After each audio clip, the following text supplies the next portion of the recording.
Ada kabar baru dan aneh dari Federasi Sepak Bola ASEAN atau AFF.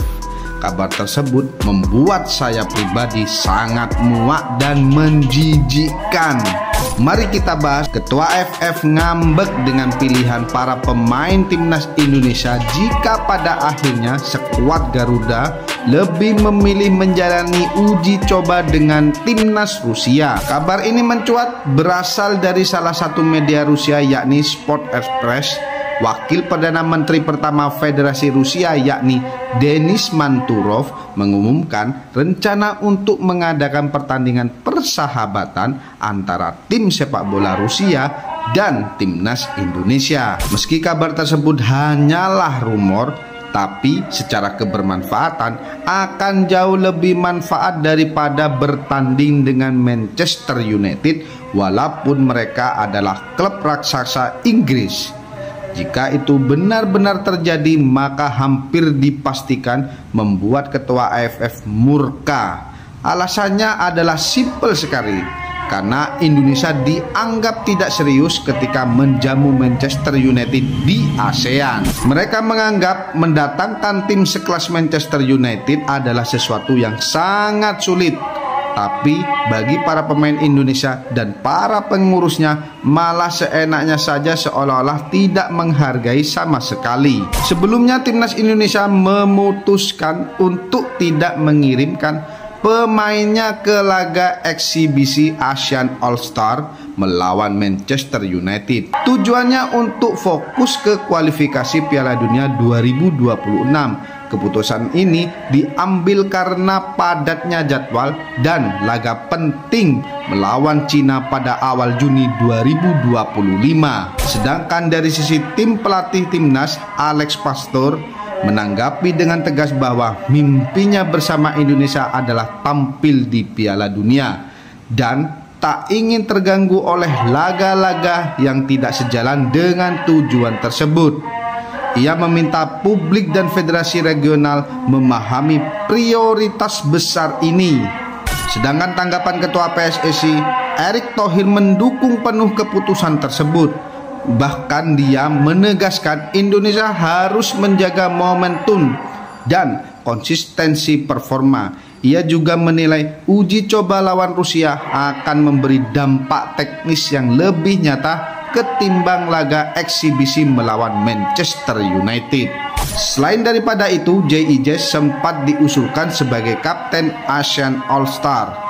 Namun PSSI menolak karena mempertimbangkan resiko cedera dan kelelahan. Fokus penuh diberikan pada dua laga tersisa di kualifikasi demi menjaga peluang lolos ke Piala Dunia 2026. Gimana menurut kalian tentang sikap AFF tersebut terhadap keputusan timnas kita? Tulis pendapat kalian di kolom komentar video ini.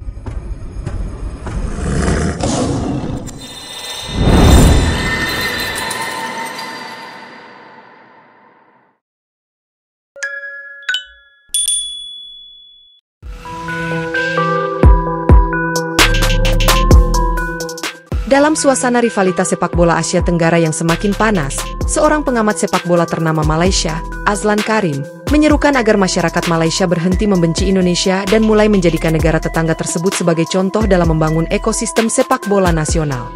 Pernyataan mengejutkan ini muncul dalam sebuah acara diskusi bertajuk Masa Depan Sepak Bola ASEAN yang diadakan di Kuala Lumpur pada Minggu 27 April. Azlan, yang dikenal sebagai komentator senior dan analis strategi permainan di beberapa stasiun televisi olahraga, menegaskan bahwa apa yang telah dilakukan Indonesia dalam beberapa tahun terakhir patut diapresiasi, bukan dijadikan bahan permusuhan. Azlan memaparkan berbagai aspek yang menurutnya menunjukkan betapa seriusnya Indonesia membangun sepak bola nasional. Kalau kita lihat, dari sisi pengelolaan liga, pembinaan usia muda, hingga prestasi di level internasional, Indonesia sedang bergerak ke arah yang positif, ujar Azlan dalam paparannya. Ia mencontohkan sukses Indonesia menjadi tuan rumah Piala Dunia U17 FIFA 2023 yang diakui dunia sebagai salah satu turnamen junior tersukses. Itu pencapaian besar. Tidak mudah mendapat kepercayaan FIFA, apalagi mengelolanya dengan sukses di tengah tekanan politik dan logistik, katanya. Selain itu, ia juga menyoroti keberhasilan Indonesia meloloskan timnas ke babak ketiga kualifikasi Piala Dunia 2026 zona Asia, mengungguli negara-negara kuat di kawasan seperti Vietnam dan Thailand. Secara organisasi, Indonesia lebih rapi sekarang. PSSI di bawah kepemimpinan baru mampu menggerakkan reformasi. Kita, Malaysia, harus belajar bahwa perubahan itu harus dimulai dari atas, tambahnya. Namun, Azlan juga tak ragu mengkritik sebagian supporter Malaysia yang kerap menunjukkan permusuhan berlebihan terhadap Indonesia, baik di media sosial maupun di stadion. Setiap kali Indonesia sukses, sebagian dari kita bukannya belajar atau mendukung, malah mengejek dan membenci. Ini mentalitas yang harus kita ubah. Rivalitas itu biasa, tetapi rasa hormat itu wajib, katanya tegas. Ia mengingatkan bahwa rasa benci tidak akan membawa sepak bola Malaysia ke arah yang lebih baik. Jika kita terus sibuk membenci dan mengejek, kita akan terus ketinggalan. Kita butuh introspeksi, katanya. Fenomena rivalitas panas antara supporter Malaysia dan Indonesia memang sudah lama terjadi. Dari insiden Ultras Garuda dan Ultras Malaya saling balas can provokatif, hingga insiden-insiden saat pertemuan kedua tim, hubungan antara fans kedua negara kerap memanas. Namun, menurut Azlan, di era modern ini, sudah saatnya rivalitas tersebut berubah menjadi persaingan sehat. Menghargai pencapaian tetangga itu bukan kelemahan, itu justru menunjukkan kedewasaan, tegasnya.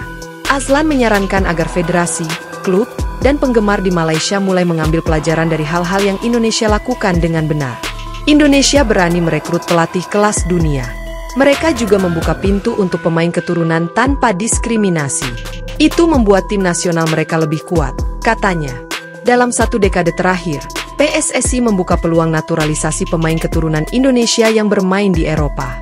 Kebijakan ini menghasilkan pemain seperti Jordi Amat, Sandy Walsh, dan Rafael Struijk yang memberi dampak signifikan pada performa timnas. Malaysia juga memiliki diaspora besar. Mengapa kita tidak mengoptimalkan itu dengan lebih serius? Ini soal membuka pikiran, tambah Azlan.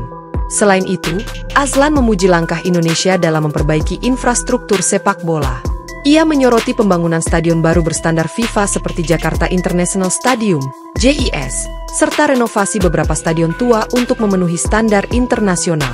Kita juga harus dorong pemerintah dan swasta di Malaysia untuk berinvestasi lebih besar pada infrastruktur, bukan hanya membeli pemain asing mahal untuk Liga Super Malaysia, katanya. Dalam penutup diskusinya, Azlan mengungkapkan harapannya agar ke depan, Malaysia dan Indonesia dapat membangun hubungan rivalitas yang sehat, seperti yang terjadi di Eropa antara Jerman dan Belanda, atau Inggris dan Skotlandia.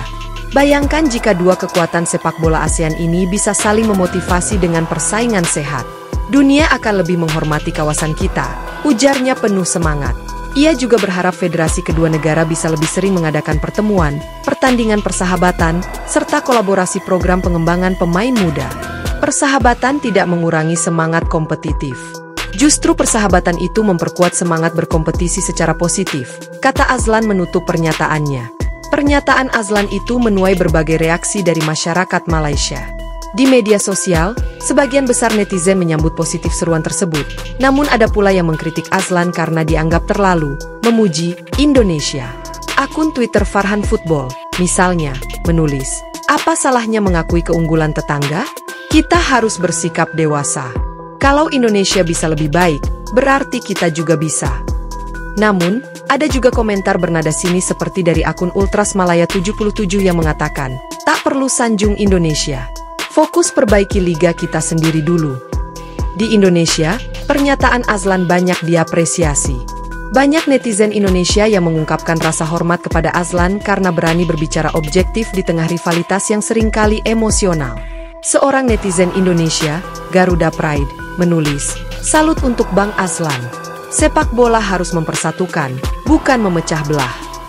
Menuju era baru ASEAN Football." Kata-kata Azlan Karim seolah menjadi pengingat bahwa di era globalisasi ini, sepak bola bukan lagi soal menang atau kalah, melainkan tentang bagaimana negara-negara saling berkembang bersama. Dengan semakin pesatnya perkembangan sepak bola di Indonesia, Thailand, Vietnam, dan negara-negara ASEAN lainnya, kawasan ini perlahan-lahan mulai mendapatkan perhatian dunia. Jika sesama negara ASEAN mampu bersaing dengan semangat positif dan saling menginspirasi, bukan tidak mungkin dalam 1 atau 2 dekade ke depan, ASEAN akan melahirkan kekuatan baru di kancah sepak bola dunia. Azlan menutup diskusinya dengan satu kalimat sederhana namun bermakna. Kalau kita mau sepak bola Malaysia maju, kita harus mulai belajar, bukan membenci.